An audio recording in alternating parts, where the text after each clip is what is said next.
شام کی جغرافیائی حیثیت بہت اہم ہے کیونکہ یہ ایشیا، افریقہ اور یورپ کے سنگم پر واقع ہے۔ یہ ملک مشرق وسطیٰ کے قلب میں ہونے کی وجہ سے تجارتی راستوں اور تہذیبوں کے میل جول کا مرکز رہا ہے۔ شام کے شمال میں ترکی، مشرق میں عراق، جنوب میں اردن اور مغرب میں لبنان اور بحیرہ روم واقع ہے۔ شام مشرق وسطیٰ میں واقع ایک تاریخی اور ثقافتی طور پر اہم ملک ہے، جس کی زمینیں ہزاروں سال پرانی تہذیبوں اور سلطنتوں کی کہانیاں سناتی ہیں۔ شام کی تاریخ اتنی قدیم ہے کہ یہ دنیا کے ان چند ممالک میں شامل ہے جہاں انسانی تہذیب کی ابتدا ہوئی۔ اس ملک کی سرزمین نے کئی عظیم سلطنتوں کو دیکھا ہے، جیسے سومری، بابلی، یونانی، رومی، بازنطینی اور اسلامی سلطنتیں۔ دنیا کے قدیم ترین مسلسل آباد شہروں میں سے شام کا دارالحکومت دمشق ایک اہم شہر ہے، جسے شہر گلاب کے نام سے بھی جانا جاتا ہے۔ دمشق کی گلیاں اور بازار اس کی تاریخ کے امین ہیں اور یہاں کی عمارتیں اسلامی فن تعمیر کا عظیم شاہکار پیش کرتی ہیں۔ حلب کا قدیم بازار دنیا کے سب سے قدیم بازاروں میں سے ایک ہے۔ حلب کا قلعہ اور اس کی تاریخی عمارتیں سیاحوں کے لیے کشش کا باعث ہیں۔ پالمیرا کو یونیسکو کے عالمی ثقافتی ورثہ میں شامل کیا گیا ہے۔ یہ شہر اپنی عظیم معبدوں اور رومی فن تعمیر کی وجہ سے مشہور ہے۔ لتاکیا بحیرہ روم کے ساحل پر واقع ایک خوبصورت شہر ہے جو اپنی قدرتی خوبصورتی اور بندرگاہ کی وجہ سے مشہور ہے۔ شام کا کھانا مشرق وسطیٰ کے بہترین کھانوں میں شمار ہوتا ہے۔ یہاں کے کھانے اپنے منفرد ذائقے اور تازہ اجزاء کی وجہ سے مشہور ہیں۔ شام کی سرزمین پر سومریوں اور اکادیوں کی تہذیبوں کے اثرات پائے جاتے ہیں۔ ان تہذیبوں نے دنیا کو لکھائی، زراعت اور مذہبی عقائد کا تحفہ دیا۔ کنعانی تہذیب شام اور فلسطین کے کئی علاقوں میں پھیلی ہوئی تھی۔ یہ تہذیب اپنی تجارت، مہارت اور مذہبی عقائد کی وجہ سے مشہور تھی۔ 7ویں صدی میں اسلام کی آمد کے بعد شام خلافت امویہ کا مرکز بن گیا۔ دمشق اموی خلافت کا دارالحکومت رہا اور یہ اسلامی دنیا کا ایک اہم علمی، ثقافتی اور تجارتی مرکز بن گیا۔ شام کی ثقافت متنوع اور بھرپور ہے۔ یہاں عرب، کرد، آرمنائی اور دیگر قومیں آباد ہیں جو ملک کی ثقافتی رنگینی کو بڑھاتی ہیں۔ شام کی موسیقی، ادب، دستکاری اور روایتی کھانے دنیا بھر میں مشہور ہیں۔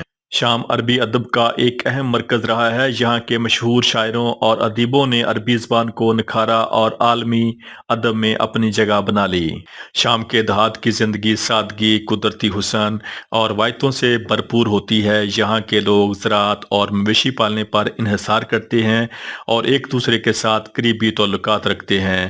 شامی دیہات کی زندگی ان کی ثقافت، روایات اور مقامی وسائل کی عکاسی پیش کرتی ہیں۔ شام کے دیہات ایک دلکش منظر پیش کرتے ہیں جہاں زیتون کے باغات، سرسبز کھیت اور پہاڑوں کے دامن میں چھوٹے مکانات پھیلے ہوئے ہیں۔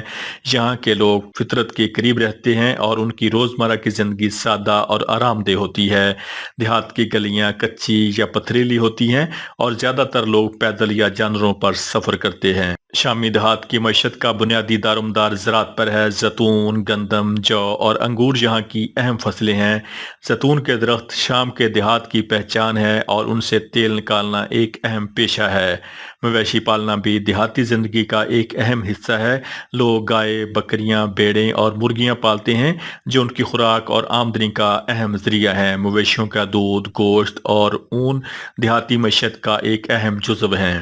شامی دیہات کے لوگ روایتی زندگی گزارتے ہیں۔ صبح سویرے کھیتوں میں کام کرنا اور شام کو خاندان کے ساتھ وقت گزارنا ان کی روزمرہ کی سرگرمیاں ہیں۔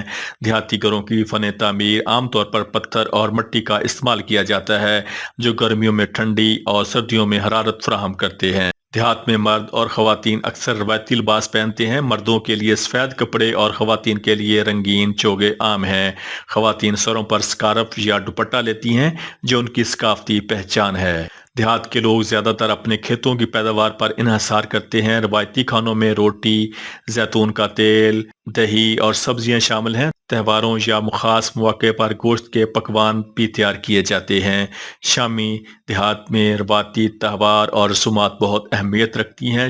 شادیوں، عیدین اور فصل کی کٹائی کے موقع پر دیہات میں جشن منایا جاتا ہے۔ ان تقریبات میں روایتی موسیقی، رقص اور کھانے پیش کیے جاتے ہیں۔ شادی بیاہ کے مواقع پر گاؤں کے لوگ مل جل کر کام کرتے ہیں اور ایک دوسرے کی مدد کرتے ہیں۔ شامی دیہات کے لوگ اپنی مہمان نوازی کے لیے مشہور ہیں۔ دیہات میں مہمان کو خاص عزت دی جاتی ہے اور اس کی خاطر تواضع بہترین کھانوں سے کی جاتی ہے۔ دیہات میں قدرتی حسن اور سکون کا ماحول ہوتا ہے۔ صبح کے وقت پرندوں کی چہچہاہٹ اور شام کے وقت کھیتوں میں بہتی ہوئی ہوا کا منظر دل کو خوش کر دیتا ہے۔ شام کے دیہات میں وقت دھیرے دھیرے گزرتا ہے، جو شہروں کی تیز رفتار زندگی سے مختلف ہے۔ اگرچہ دیہاتی زندگی سادہ ہے، لیکن تعلیم اور صحت کے امداد میں مشکلات کا سامنا رہتا ہے۔ دیہات میں اسکول اور صحت کے مراکز محدود ہیں، جس کی وجہ سے لوگوں کو شہروں کا رخ کرنا پڑتا ہے۔ اس کے باوجود حکومت اور مقامی تنظیمیں دیہات میں سہولیات فراہم کرنے کے لیے مشترکہ طور پر کام کر رہی ہیں۔ دیہاتی زندگی کے اپنے چیلنجز بھی ہیں۔ پانی کی قلت، خشک سالی اور محدود سہولیات دیہاتی زندگی کو مشکل بناتے ہیں۔ زراعت پر انحصار کرنے والے لوگوں کو موسمی تبدیلیوں اور قدرتی آفات کا سامنا کرنا پڑتا ہے۔ شام کے دیہات کی زندگی سادگی، مہمان نوازی اور قدرتی حسن سے بھرپور ہے۔ اگرچہ یہاں کے لوگ کئی مشکلات کا سامنا کرتے ہیں، لیکن ان کی مضبوط روایات اور قدرتی وسائل ان کی زندگی کو خوشگوار بناتے ہیں۔ شام کے دیہات نہ صرف اپنی ثقافت اور روایتوں کے لیے مشہور ہیں، بلکہ وہ ان لوگوں کے لیے بھی ایک مثال ہیں جو فطرت کے قریب اور سادہ زندگی گزارنا چاہتے ہیں۔